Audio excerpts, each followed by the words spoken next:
2017. ¿Qué tal? Muy buenos días. Bienvenidos a una nueva semana aquí en Contacto Directo. Hoy nuestros invitados son Carlos Aguinaga, expresidente del Tribunal Supremo Electoral. Las rectificaciones del CNE para garantizar la seguridad y la pureza electoral en la segunda vuelta, el convenio operativo de seguridad electoral con las Fuerzas Armadas y la integridad de la cadena de custodia de los documentos electorales. Lo analizamos. También nos acompañará Rodrigo Collaguazo, presidente de la Coordinadora de Movimientos Sociales y asambleísta alterno de Alianza País. El apoyo de las organizaciones sociales a Lenín Moreno, que convoca al voto de los pobres.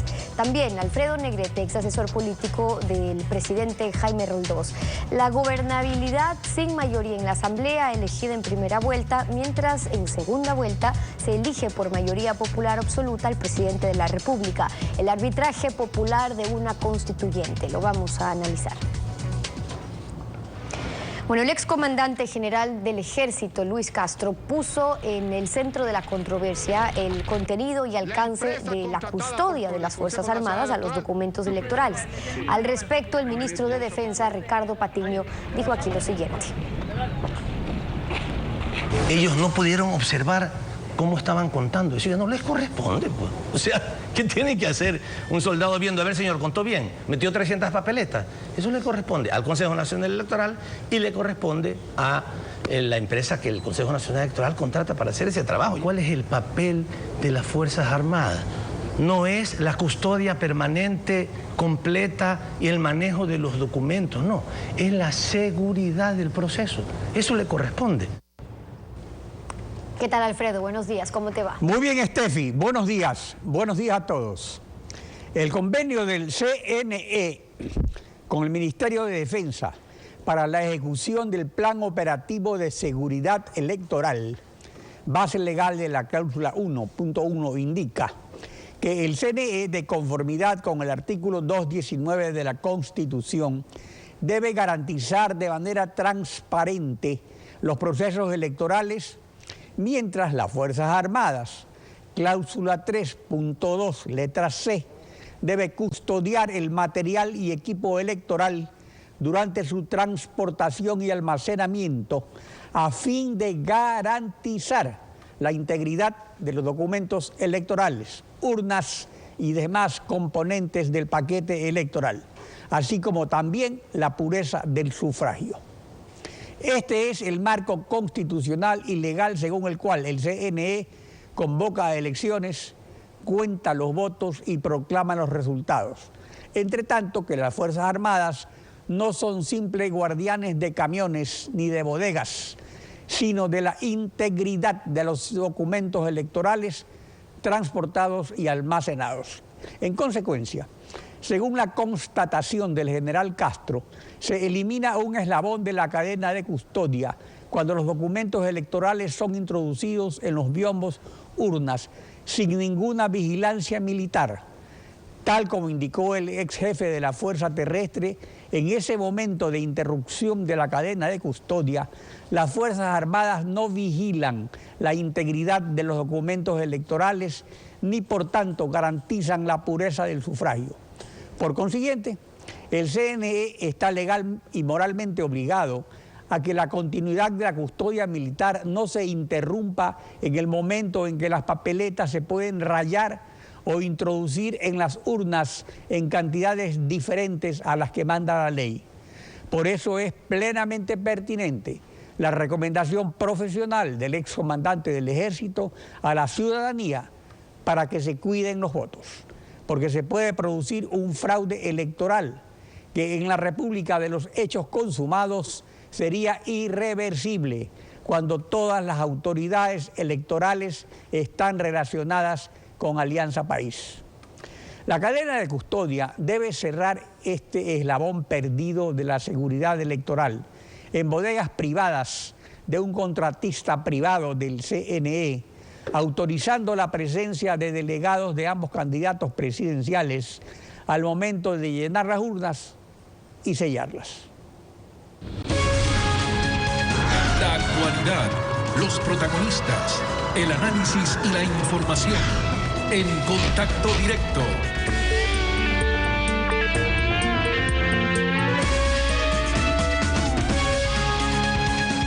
La experiencia de la primera vuelta deja un sabor amargo cuando los resultados fueron anunciados primero por el presidente de la República y luego por el presidente del Consejo Electoral.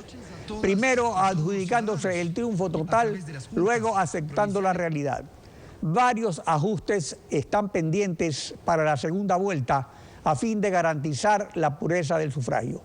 Carlos Aguinaga, expresidente del Tribunal Supremo Electoral que organizó las elecciones presidenciales del 2002, está con nosotros. Buenos días, bienvenido a Contacto Directo. Buenos días, señor Pino Argote. Muchas gracias por la invitación. Buenos días a los televidentes. El tema medular para la segunda vuelta es la seguridad de los documentos electorales para que no sean alterados. El excomandante general del Ejército ha advertido sobre una interrupción en la cadena de custodia. Esto es cuando los documentos llegan del Instituto Geográfico Militar a las bodegas de una empresa privada contratada para el transporte y distribución. ¿Este embodegamiento se hacía antes en bodegas privadas o en recintos militares custodiados? Bueno, debo aclarar que a la ciudadanía que obviamente para todo proceso electoral se suscriben dos planes de seguridad democrática. Uno con las Fuerzas Armadas a través del Comando Conjunto y otro con la Policía Nacional a efectos de que cada uno de los miembros de las Fuerzas Aérea, Terrestre y Marina se acojan en cada una de sus disposiciones a este plan de seguridad democrática. El plan de seguridad democrática incluye obviamente la seguridad interna de los recintos, el transporte, la logística, la seguridad al material electoral antes del proceso electoral y la seguridad posterior, durante y posterior al proceso electoral. De ahí es importante señalar que en el 2002 por primera vez se introdujo el sistema de kit electoral y a raíz de esta elección del 2002 entre el IGM, la empresa encargada del kit electoral, que es la empresa Mongar, una empresa que ya se ha ido especializando en el manejo de este material, y el órgano electoral en forma conjunta deben coordinar el empate del material electoral que va en el kit y que se va a distribuir a nivel nacional. Es evidente que adicionalmente el Consejo Nacional Electoral debe permitir a los delegados de las organizaciones políticas, a los observadores nacionales e internacionales, a los ciudadanos en función del artículo 168 del Código de Democracia y del artículo 330, numeral 5 del Código de la Democracia, el que se vigile, el que se observe, el que este proceso de manejo de la documentación electoral sea un manejo absolutamente claro. Es más, yo sugiero que se pueda hacer un muestreo en la empresa del kit electoral, que es una empresa seria de lo que yo conozco, está desde el 2002 hasta, son 15 años que ha trabajado en procesos electorales, y ese muestreo le dé confianza a la ciudadanía para que diga, ok, se está organizando el kit, se están metiendo muy bien las papeletas, no hay ninguna novedad, se suscriban acta con una presencia notarial pública, con unos testigos, con unos observadores electorales, etcétera, de tal suerte de darle seguridad a la segunda vuelta electoral. Es decir, que las Fuerzas Armadas no solo deben cuidar los camiones y la bodega privada desde el exterior sin vigilancia militar en su interior, sino que hacerlo tal como usted sugiere, de acuerdo a su experiencia. Bueno, las Fuerzas Armadas cumplen un rol, el artículo 16 del Código de la Democracia es claro, nadie puede interferir en un proceso electoral, las Fuerzas Armadas deben cumplir las disposiciones del Consejo Nacional Electoral y esas disposiciones están enmarcadas dentro del Plan de Seguridad Democrática. Es obvio que los miembros de las Fuerzas Armadas no cuentan votos, quienes cuentan son los ciudadanos que integran las juntas receptoras del voto, pero sí garantizan el orden. Las Fuerzas Armadas no pueden tomar decisiones de impedir, por ejemplo, que los ciudadanos que están haciendo veeduría de las elecciones no ingresen a los recintos o no ingresen a las áreas donde se contabilizan los votos. No pueden, por ejemplo, interferir en la función de los delegados de los partidos o de los observadores electorales nacionales o internacionales.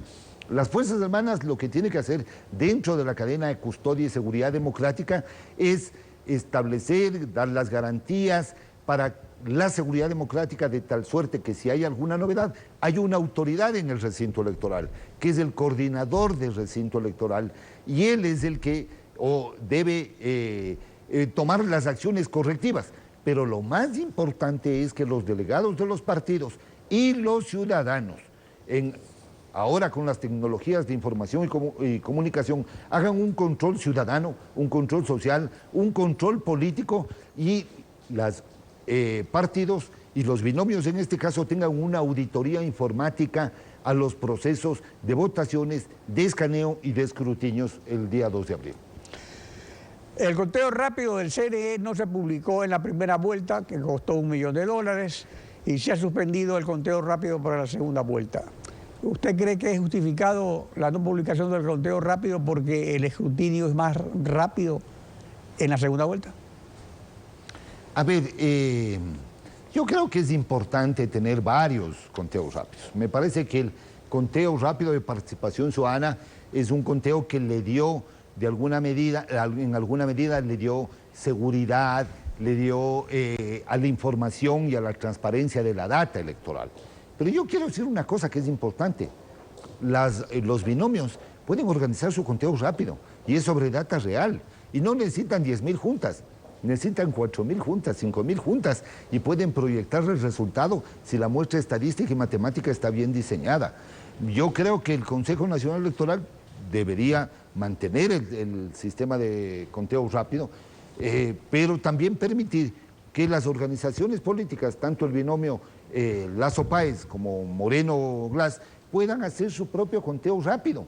Es más, yo recomendaría que se les entregue a cada uno de los binomios, son 41.042 actas, que se les entregue al un binomio las 41.042 actas después de contabilizado el escrutinio, y al otro binomio igual, para que cada quien haga su procesamiento y tenga la data al 100%.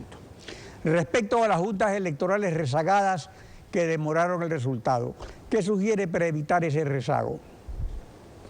A ver, siempre ha existido el tema de las actas rezagadas, que es un porcentaje de alrededor del 5%.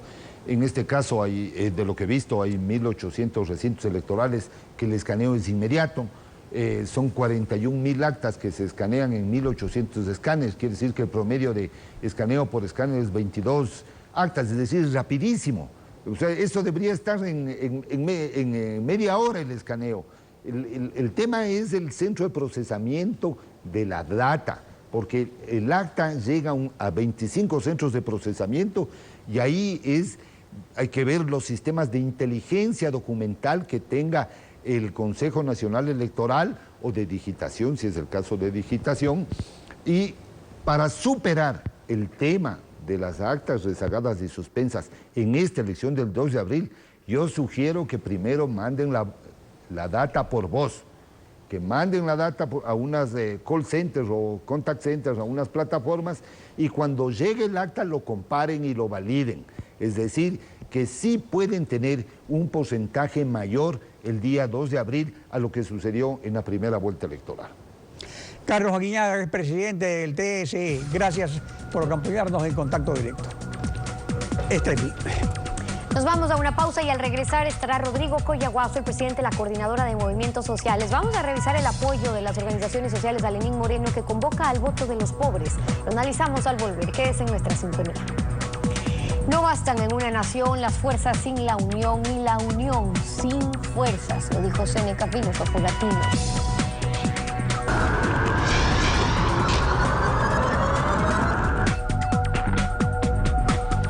Rodrigo Coyaguazo, presidente de la Coordinadora de Movimientos Sociales, asambleísta alterno de Alianza País. Bienvenido a Contacto Directo. Buenos días, Steffi. Buenos días a toda la ciudadanía. Pues aquí un gusto estar en la Perla del Pacífico, en Guayaquil, con ustedes. Gracias por acompañarnos y buenos días. Ustedes desde la Coordinadora están trabajando en un plan de despliegue a lo largo del país, comunidades, para dar a conocer lo que consideran son los avances de esta década ganada. Pero también han dicho estar prestos para defender la democracia y la paz. En las calles, ¿en eso consistirá el apoyo por parte de la Coordinadora al binomio Moreno-Glass, o en qué? Steffi, lo que estamos nosotros en este momento acudiendo y estamos presentes es frente a una gran pelea que nos están haciendo y que nosotros la denominamos la estrategia de la derecha cleptómana, que está acostumbrada siempre a vivir de los demás, a saltar de los demás. En este sentido, por ejemplo, nosotros estamos viendo que el gran perdedor de estas elecciones, que es el señor Guillermo Lasso, está queriendo aparecer como el ganador, cuando en este momento todo el Ecuador evidencia que el compañero Lenín Moreno, el desde ya presidente, tiene 1 millón de votos más que el gran perdedor.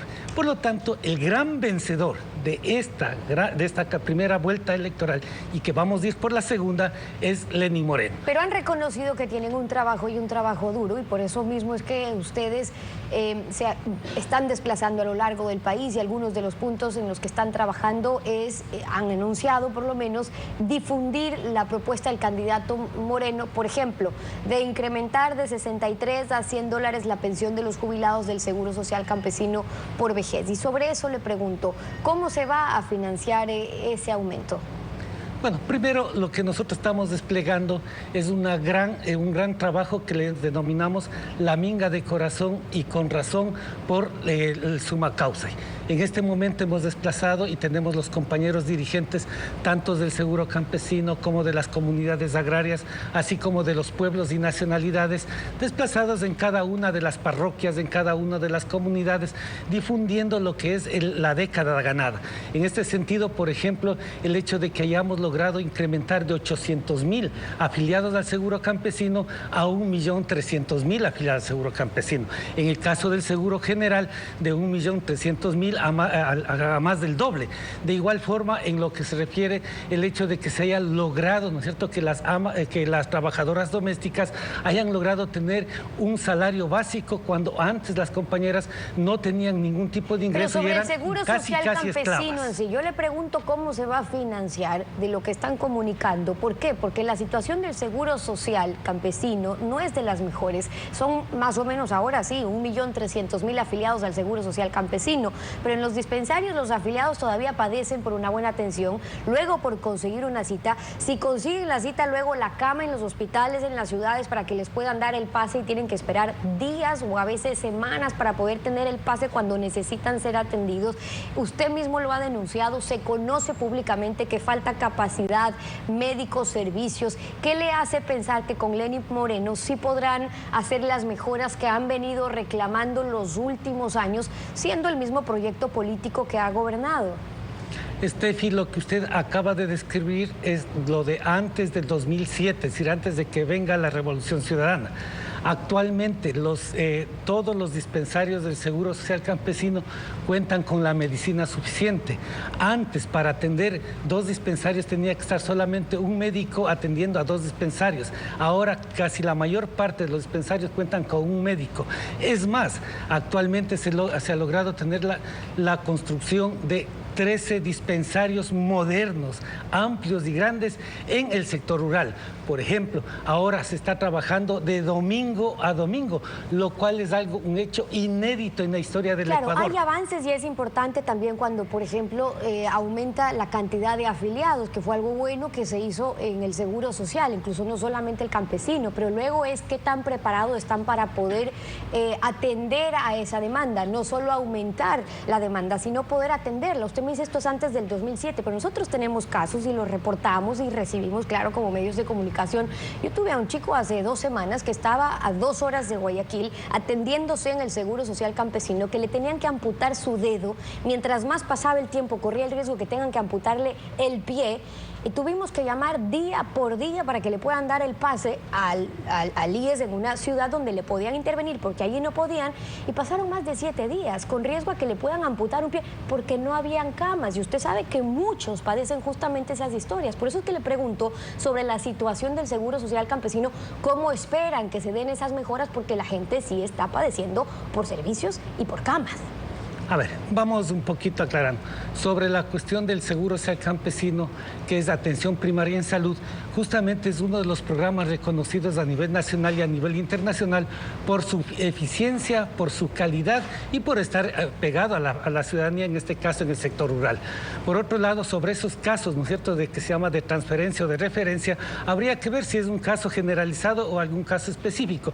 En todo caso, si es así, habría que determinar cuál es la responsabilidad, no de la institución, sino del funcionario o del médico que no está agilitando ese tipo de procesos. Por otro lado, también debemos nosotros ubicar que justamente como uno de los elementos fundamentales para avanzar en esta gran revolución, que es tanto el seguro campesino como el seguro general, se está realizando la construcción de megas hospitales. Aquí mismo en Guayaquil, el Hospital de los Ceibos, y en general casi una inversión de 700 millones de dólares en la cuestión de hospitales, justamente para dar salidas y dar respuesta a lo que usted ha planteado. Y por esto es lo que no le gusta en este caso al señor Lasso, mantener la seguridad social como de tipo público y subsidiado. Ellos plantean en su plan de gobierno que van a quitar los subsidios, que van a quitar el apoyo, porque eso básicamente es lo que hace la competencia a la empresa privada y va a terminar con el mercado. Y por eso es que nosotros hemos dicho que si quieren privatizar la seguridad social, no lo van a poder hacer, porque el seguro social campesino es parte del Instituto Ecuatoriano de Seguridad Social, y al señor Lasso le estamos diciendo que no va a poder privatizar. Bueno, y sobre eso la ya salud hemos es de escuchado todos. también las reacciones en cuanto a, sobre la campaña en cuanto a esos temas. Hablemos de la situación económica del país, que no atraviesa por su mejor momento, y sobre eso el binomio Moreno-Glass ofrece triplicar el bono de desarrollo humano. ¿A cuántas personas se espera triplicar? Me refiero de 50 a 150. ¿Es posible hacerlo? Y de ser posible hacerlo, ¿por qué cree entonces que no se lo hizo durante este mismo gobierno? A ver, vamos con el seguro campesino para ir a lo de... El seguro social campesino recibía $3 antes del 2007, $3 de jubilación. Nadie bajaba a cobrar. Luego con el presidente Rafael Correa se cobró $35 y actualmente se está cobrando $63. ¿Y la idea es ya se ha hecho, ¿no es cierto?, algunos estudios, y es posible, y eso lo hemos analizado, de que se pueda cobrar los $100. Esto es viable técnicamente, económicamente también es sustentable, y por lo tanto no hay ningún problema. ¿Estudios que sustenten eso? Exactamente, justamente nosotros hemos pedido algunos estudios, algunos análisis para que la propuesta sea una realidad. ¿Y para aumentar el bono de 50 a 150? Bueno, sobre el bono de 50 a 150 hay que hacer una puntualización. Va a depender del número de hijos que tenga y también va a depender de personas, si tienen a su cargo personas discapacitadas. En base a eso, ¿no es cierto?, se hacen proyecciones. ¿Para qué? Para que puedan acceder al bono a las personas, en este caso, que reciben el bono solidario. ¿Y se tiene pensado cuántas personas más o menos podrían acceder a ese beneficio de que puedan llegar a los 150? Mire, sobre los estudios ya más concretos, eso ya lo tiene el espacio respectivo. Yo manejo el seguro campesino y por eso lo puedo decir con mucha seguridad. Okay. Pero lo fundamental de todo esto es que se va a impulsar el desarrollo económico de cada uno de los ecuatorianos. Por ejemplo, con las 325,000 familias que van a ser beneficiarias de la vivienda. Esto va a generar el desarrollo económico no solamente de la familia beneficiaria, sino del albañil, del arquitecto, del ingeniero, de las ferreterías. Finalmente lo que se va a hacer es dinamizar la economía a nivel nacional. De igual forma, en lo referente, por ejemplo, al turismo y sobre todo al turismo comunitario, al agroturismo, que va a beneficiar a nuestras comunidades, que va a beneficiar al sector rural ecuatoriano con estas inversiones. Y de igual forma con los jóvenes que van a acceder del sector... Ahora, usted habla, y es importante porque tiene mucha experiencia en lo que se refiere justamente al sector, por un lado, del seguro social campesino, pero luego el involucramiento en el agro. En entrevistas anteriores usted me decía, compartíamos acá sobre su preocupación en cuanto al saldo, en cuanto a una verdadera revolución agraria, que más bien ha habido, decía usted, una revolución citadina, que no hay suficientes semilleros para los campesinos y que dependen de empresas privadas para eso, que no se ha logrado un cambio en la matriz productiva porque los campesinos no han tenido oportunidad de dar valor agregado a los productos, problemas de crédito, de capacitación, oportunidades para los campesinos. ¿Por qué cree que no se pudo cumplir con eso y que con más años sí podrán hacerlo? Bueno, creo que hay que ir paso a paso. Primeramente, por ejemplo, con respecto a la accesibilidad, en lo que se refiere a carreteras, a caminos. No se podía tener caminos, en este caso, hacia la comunidad, hacia la parroquia y hacia el cantón, mientras no se tenía la matriz principal, en este caso la Panamericana y las grandes carreteras. Ahora sí, es fundamental que podamos, en una gran alianza entre gobierno central, gobiernos autónomos y descentralizados, poder realizar grandes planes que pueda permitir de que llegue la carretera, el camino hacia la comunidad. Y hay provincias que han desarrollado eso, por ejemplo Tungurahua, por ejemplo Chimborazo y algunos otros. Pero finalmente ese es uno de los puntos fundamentales que tenemos que impulsar. Por otro lado también el hecho de hacer un gran acuerdo nacional. Y aquí mucho ojo, no es solamente responsabilidad del gobierno nacional o del Ejecutivo, sino también en este caso de la sociedad ecuatoriana y de los agricultores, para que impulsemos un gran acuerdo en torno al agroecuatoriano. ¿Y en ese acuerdo se han recogido sus propuestas? Me refiero por el candidato, por el binomio. En caso de ganar Lenín Moreno, ¿qué cambios esperarían entonces para saldar esa deuda de una reforma agraria como ustedes la plantean? ¿Qué incluiría, ya para cerrar brevemente, una verdadera revolución agraria? Realizar el cambio de la matriz productiva, es decir, que podamos dar valor agregado a la producción agraria del Ecuador, que podamos impulsar la comercialización de los productos agrarios del Ecuador y por lo tanto con esto que podamos obtener precios justos, garantizados, uno, por el Estado ecuatoriano, dos, por la producción de los campesinos y tres, reconocidos por la sociedad. Son algunas de las observaciones, las propuestas de Rodrigo Coyaguazo, presidente de la Coordinadora de Movimientos Sociales. Gracias por haber venido a Contacto Directo. Muchas gracias. A usted. 7:30, una pausa y al regresar estará Alfredo Negrete, ex asesor político del presidente Jaime Roldós. Vamos a hablar sobre la gobernabilidad sin mayoría en la Asamblea elegida en primera vuelta, mientras en segunda vuelta se elige por mayoría popular absoluta el presidente de la República. El arbitraje popular también de una constituyente. Lo analizamos al regresar. Quédese usted en nuestra sintonía.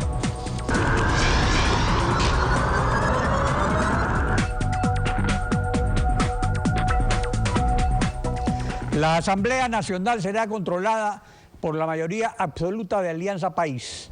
Analizaremos sus repercusiones con Alfredo Negrete, ex asesor político del presidente Jaime Roldós, ex secretario general del presidente Osvaldo Hurtado y ex secretario de Comunicación del presidente Gustavo Noboa.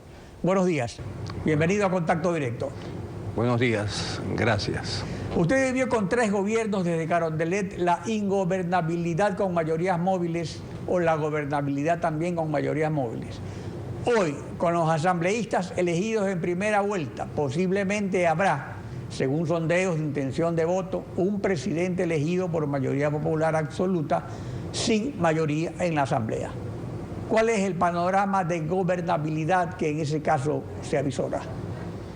Es muy limitado, pues el pueblo ecuatoriano, a pesar de que concurra a elegir, como ya eligió legisladores, ahora va a elegir a los finalistas, es muy limitado por un gravísimo problema de carácter estructural. Venimos arrastrando desde el inicio del retorno a la democracia una situación, un desfase realmente bárbaro y muy costoso que consiste en no elegir a los parlamentarios en la segunda vuelta, sino en la primera. Esto permite que cuando llegue el 24 de mayo vamos a tener a un presidente electo y vamos a tener una especie de mosaico legislativo en la cual unos serán mayores, otros menores, pero muchos serán sueltos.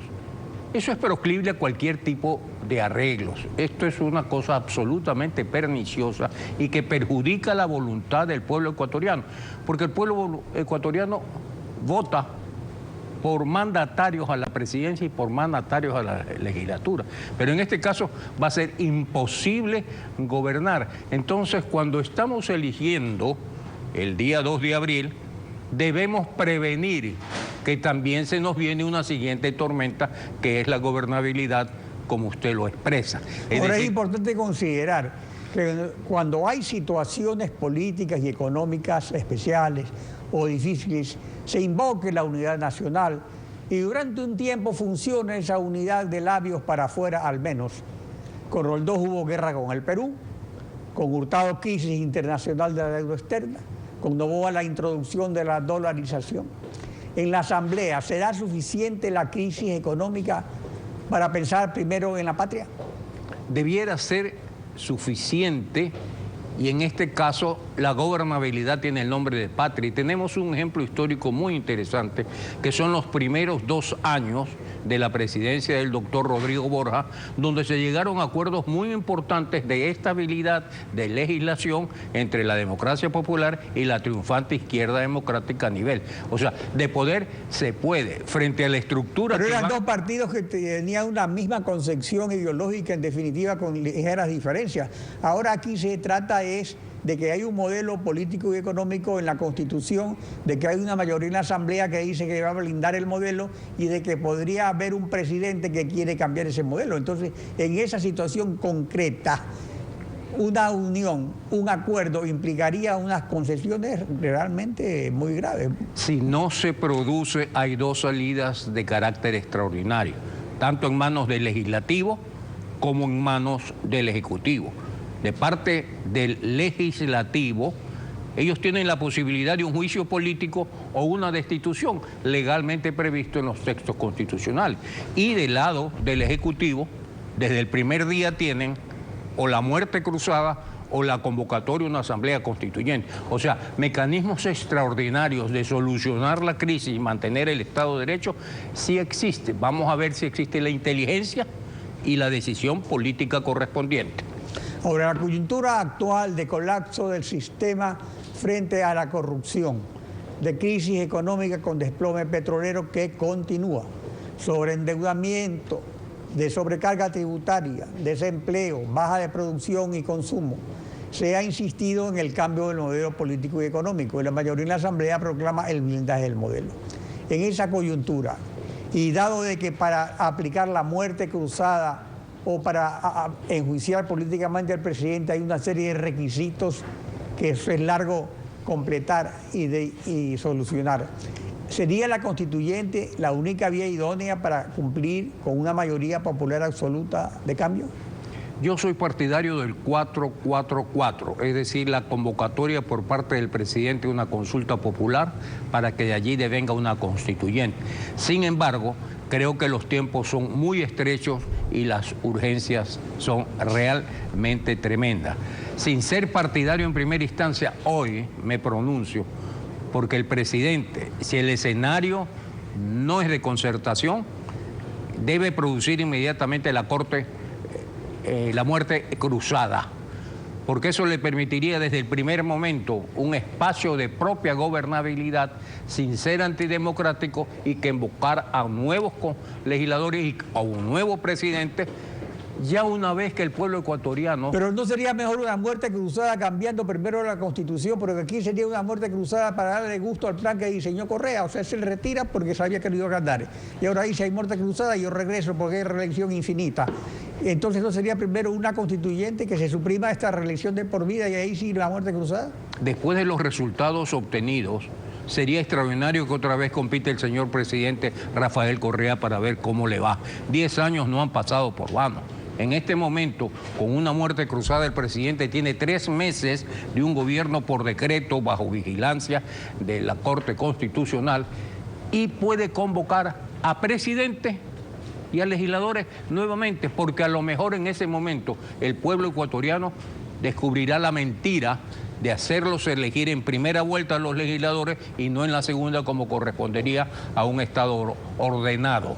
Pero el asunto es que la muerte cruzada tiene que ser autorizada por la Corte Constitucional. Y tal como usted plantea la cosa, eso no le conviene a Alianza País ni al presidente Correa que decía el regreso gana. En ese caso entonces sería también una cuestión fallida, porque tanto la muerte cruzada necesita de la Corte, tanto una consulta popular que se anuncia para reformar la Constitución necesita de la Corte Constitucional. Pero en cambio, en el 444 que usted citó, no se necesita de ese dictamen previo con las mismas condiciones que en los otros casos. Sí, totalmente de acuerdo en cuanto al 4-4, que es la convocatoria por motu propio, sin ninguna consulta, sin ningún visto bueno por parte del presidente de la República. Pero en lo que respecta a la muerte cruzada, hay que leer con mucho detenimiento el texto, obviamente mal redactado, que permite dos situaciones. Una situación es cuando el presidente, para utilizar la muerte cruzada, debe concurrir a la Corte pidiendo permiso. Pero los otros dos casos, y particularmente si hay conmoción interna, no hay lugar a consulta. Hay un signo gramatical, el punto y coma, que se va a volver álgido en la historia contemporánea del Ecuador. Dice el artículo, en primer lugar, que hay que pedir permiso a la Corte. Punto y coma, no un O ni un I. Un punto y coma gramaticalmente divide y concede a los otros dos casos. Y en estos particularmente a la conmoción interna, directamente utilizar el mecanismo. Ya, pero una conmoción interna también es calificada por la Corte, porque el estado de excepción, cuando hay conmoción interna hay estado de excepción. Cuando hay estado de excepción, la Corte lo puede derogar. El problema es que la Constitución no está mal redactada, está bien redactada porque quieren que no pase nada, está llena de candados. Y por eso resulta que el único parte donde se olvidaron de poner candados es en la parte de la constituyente. Y se esgrime como argumento de la oposición de que convocar a una constituyente no va porque eso ahuyenta a los inversionistas extranjeros, pero que es suficiente una consulta popular para reformar la Constitución con un complicado trámite en la Corte. Pero no se pierde acaso el mismo tiempo en cualquier vía. Mire, yo he sido partidario del 444, porque es una facultad sin permiso de nadie, es una facultad supraconstitucional que esta misma Constitución introdujo para convocar a una consulta popular para una constituyente. En eso estamos clarísimos. Mi asunto, mi preocupación nace de la muerte cruzada y de un signo gramatical que ya sean los juristas o los intérpretes o los gramáticos lo que tienen que señalar qué significa en nuestro idioma el punto y coma, que no es copulativo, es diferenciador. O sea, bueno, lamentablemente tal como están las cosas, con 4 de 5 poderes del Estado en manos de Alianza País, quien va a definir lo del punto y coma es Alianza País. Gracias, doctor Negrete, por su participación en Contacto Directo. Estefi. Concluimos así. A ustedes también gracias por su confianza y sintonía. Nos volvemos a encontrar mañana, Alfredo. Mañana continuamos rayando la desinformación en Contacto Directo. Buenos días.